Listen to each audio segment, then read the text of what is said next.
अभिनंदन, आभार, आदर, नमस्कार।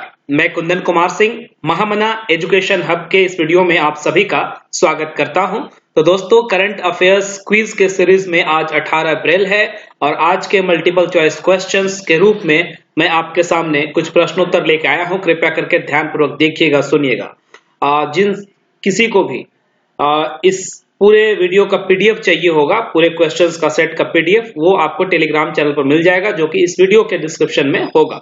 चलिए शुरू करते हैं। आज है 18 अप्रैल और आज की खासियत ये है कि आज है विश्व विरासत दिवस, वर्ल्ड हेरिटेज डे।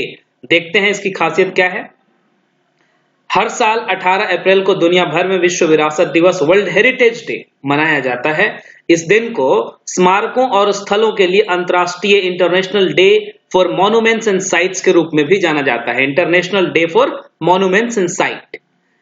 यह दिन विरासत के महत्व के बारे में जागरूकता पैदा करने के लिए मनाया जाता है, ताकि मैक्सिमम लोग जान सके कि विरासत होते क्या है, उनको कंजर्व करने का क्या मतलब है, क्यों करना चाहिए।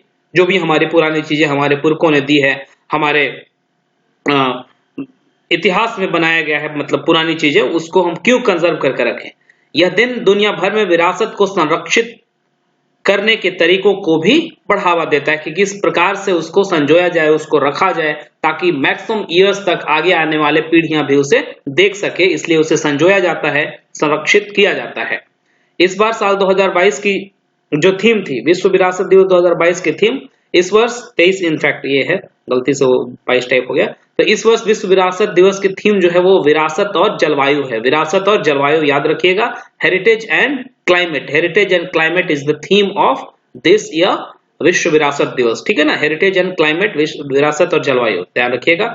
थोड़ा सा भारत के बारे में जान लेते हैं। भारत में मौजूद विश्व धरोहर कितने हैं? तो भारत में कुल 3691 स्थल और स्मारक है। इनमें से 40 को यूनेस्को की विश्व धरोहर की सूची में शामिल किया गया है। देखिए, भारत में 3691 टोटल विरासत है, स्मारक और स्थल, लेकिन उनमें से 40 जो है 40 यूनेस्को साइट्स हैं भारत में। ध्यान रखिएगा, यूनेस्को साइट्स है ना, वो कुछ ज्यादा बेहतर होंगे, उनको स्पेशल रिकॉग्निशन मिलता है, उन्हें यूनेस्को साइट्स बोलते हैं, शामिल कर लिया जाता है रात। और अगला है यूनेस्को का फुल फॉर्म, हमें बताइएगा इस वीडियो के डिस्क्रिप्शन में। कुछ निर्दिष्ट स्थलों में अजंता की गुफाएं, ताजमहल और एलोरा की गुफाएं, असम में काजीरंगा राष्ट्रीय उद्यान जैसे प्राकृतिक स्थलों में भी विश्व धरोहर में शामिल किया गया है। और आसाम का काजीरंगा, जो कि एक सींग वाले गैंडे के लिए प्रसिद्ध है, उसे भी शामिल किया गया है, इनफैक्ट किसमें, विश्व विरासत में, रादर यूनेस्को साइट्स में। अब चलते हैं हम क्वेश्चन की तरफ, और ये बहुत ही आज का टॉप हेडलाइन रहा इनफैक्ट सारे उसमें पोर्टल्स पे, कि पहला सवाल है कि एप्पल कंपनी ने भारत में अपना पहला स्टोर किस शहर में लॉन्च किया है। देख रहे हैं, एप्पल जो है उन्होंने अपना स्टोर लॉन्च कर दिया है, रिटेल स्टोर लॉन्च कर दिया है भारत में पहली बार। ऐसा कुछ दिखता है ये, देखिए आपको मैंने ये गूगल के थ्रू मैंने पिक्चर भी प्राप्त किया है कि भारत में एप्पल का पहला रिटेल स्टोर लॉन्च। इसके ऑप्शंस हैं बेंगलुरु, नई दिल्ली, कोलकाता, मुंबई। ये महत्वपूर्ण प्रश्न है भाई, देख लीजिए, है ना। तो इसका सही उत्तर जो है वो होगा मुंबई। अब थोड़ा सा डिस्क्रिप्शन जान लेते हैं, क्या कुछ जानने को मिलेगा इसके अंदर। कि भारत में एप्पल का पहला रिटेल स्टोर आज से आम लोगों के लिए खोल दिया गया है। कंपनी के मुख्य कार्यकारी अधिकारी यानी कि सीईओ टिम कुक, ध्यान रखिएगा, एप्पल के सीईओ कौन है, टिम कुक, ठीक है, चीफ एग्जीक्यूटिव ऑफिसर, ने खुद ग्राहकों का स्वागत किया। एप्पल का यह रिटेल आउटलेट एप्पल के बीकेसी बांद्रा कुर्ला कॉम्प्लेक्स, ध्यान रखिएगा, बांद्रा कुर्ला कॉम्प्लेक्स कहां खुला है, मुंबई में, लेकिन एकदम स्थान पर्टिकुलर का नाम पूछे तो बांद्रा कुर्ला कॉम्प्लेक्स स्थित रिलायंस जियो वर्ल्ड ड्राइव मॉल के ग्राउंड फ्लोर पर स्थित है। ठीक है, रिलायंस जियो का एक मॉल है, उसी में ग्राउंड फ्लोर पर खुला है, बांद्रा कुर्ला कॉम्प्लेक्स के अंदर। ठीक है ना। मुंबई के बाद कंपनी दिल्ली में भी अपना रिटेल आउटलेट खोलने जा रही है, और यह स्टोर दिल्ली के साकेत मॉल में 20 अप्रैल को खोला जाएगा। यानी कि आज 18 अप्रैल है, 2 दिन बाद साकेत मॉल में इसका दिल्ली में भी एक आउटलेट खुल जाएगा। पहला एप्पल स्टोर 2001 में मैकलिन वर्जीनिया में, टाइसन कॉर्नर और कैलिफोर्निया में ग्लेनडेल गैलेरिया में खोला गया था। तो सबसे पहले ऑब्वियस बात है, यूएस की कंपनी यूएस में खोला गया था, वर्जीनिया में, टाइसन में, कैलिफोर्निया में। ऑलराइट, तो this was about this question. आगे बढ़ते हैं, दूसरा सवाल कि किस केंद्रीय मंत्री ने संगठन से समृद्धि अभियान की शुरुआत की है। ध्यान रखिएगा, किस केंद्रीय मंत्री ने संगठन से समृद्धि अभियान की शुरुआत की है। स्मृति ईरानी, गिरिराज सिंह, पीयूष गोयल या फिर आर.के. सिंह। इसका सही उत्तर है गिरिराज सिंह। गिरिराज सिंह ग्रामीण विकास मंत्री हैं। वे कौन है? गिरिराज सिंह ग्रामीण विकास मंत्री। तो ग्रामीण विकास मंत्री गिरिराज सिंह ने संगठन से समृद्धि, ध्यान रखिएगा, संगठन से समृद्धि अभियान का शुभारंभ किया। यह सभी पात्र ग्रामीण महिलाओं को स्वयं सहायता समूह यानी कि सेल्फ हेल्प ग्रुप के तहत लाकर सीमांत ग्रामीण परिवारों को सशक्त बनाने की मदद करेगा। यह अवसर पर बोलते हुए मंत्री ने कहा कि सरकार मौजूदा 9 करोड़ से 10 करोड़ महिलाओं को सेल्फ हेल्प ग्रुप के दायरे में लाने का लक्ष्य बना रही है। तो गिरिराज सिंह जो है वो है ग्रामीण विकास मंत्री, विलेज डेवलपमेंट, रूरल डेवलपमेंट क्या बोलते हैं मिनिस्टर। उन्होंने ये लॉन्च किया है संगठन से समृद्धि, जिसका मतलब है कि मैक्सिमम महिलाओं को रोजगार देना। रोजगार in the sense self help group वो इंडिपेंडेंट बने, इकोनॉमिकली इंडिपेंडेंट बने, है ना। तो ये बड़ी अच्छी बात है और उनका एम है कि कम से कम 9 से 10 करोड़ महिलाओं को सेल्फ हेल्प ग्रुप के तहत लाया जाए और उन्हें सशक्त बनाया जाए। आगे है तीसरा क्वेश्चन कि एशियन डेवलपमेंट बैंक ने बाढ़ पुनर्वास के लिए बांग्लादेश को कितने मिलियन डॉलर का ऋण दे रहा है। एशियन डेवलपमेंट बैंक, जिसका हेडक्वार्टर मनीला में है, आपको पता ही है। एशियन डेवलपमेंट बैंक ने बाढ़ पुनर्वास के लिए बांग्लादेश को कितने मिलियन डॉलर ऋण दे रहा है। 230 मिलियन, 100 मिलियन, 200 मिलियन या फिर 350 मिलियन। इसका सही उत्तर है 230 मिलियन। एशियन डेवलपमेंट बैंक ने बाढ़ पुनर्वास के लिए बांग्लादेश को 230 मिलियन अमेरिकी डॉलर का ऋण प्रदान करेगा। बांग्लादेश के पूर्वोत्तर हिस्से में मई जून 2022 में विनाशकारी बाढ़ आई थी। पुनर्वास और पुनर्निर्माण के प्रयासों में मदद के लिए यह ऋण दिया जा रहा है।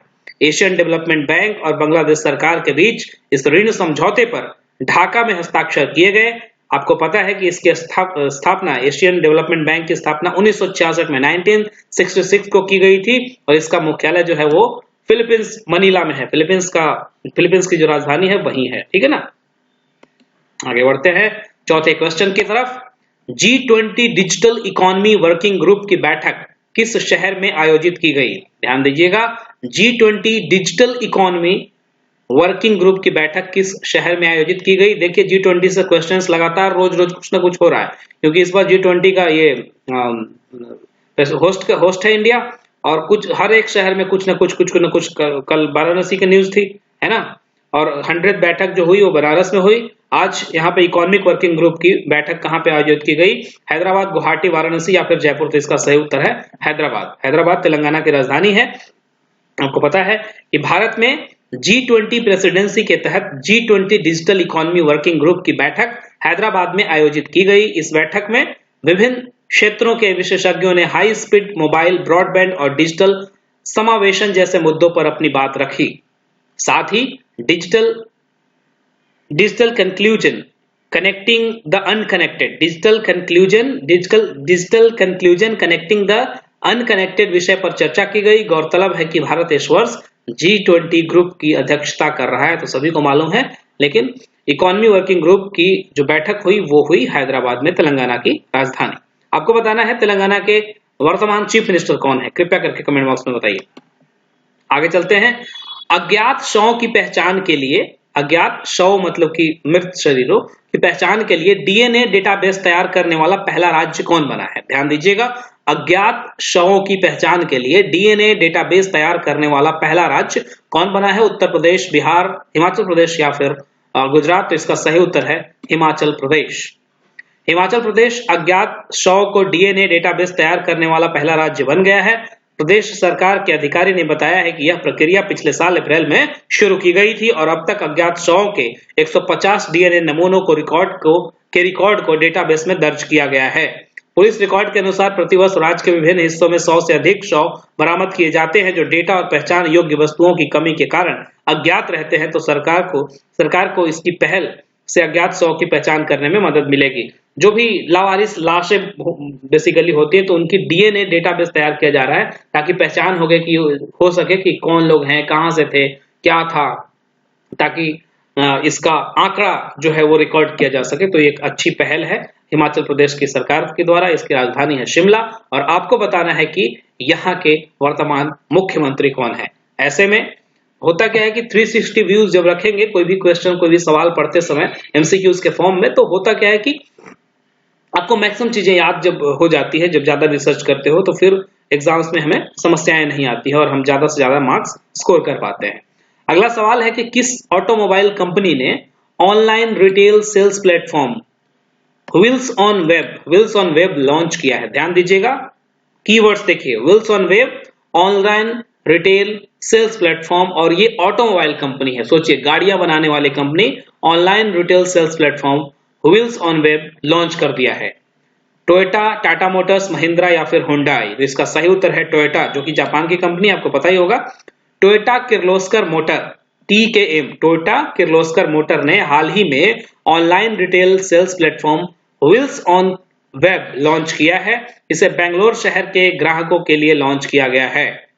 यह एक ऑनलाइन खुदरा बिक्री मंच है जो ग्राहकों को अपने घर से अपने पसंदीदा टोयोटा मॉडल की बुकिंग, खरीद और डिलीवरी की सुविधा प्रदान करेगा। टोयोटा के ग्राहकों को बुकिंग से लेकर डिलीवरी तक हर फेज में व्हाट्सएप और ईमेल के माध्यम से अपडेट मिलती रहेगी। तो ये जान लीजिए, टोयोटा ने अपना online retail sales platform launch किया है जिसका नाम है व्हील्स ऑन वेब।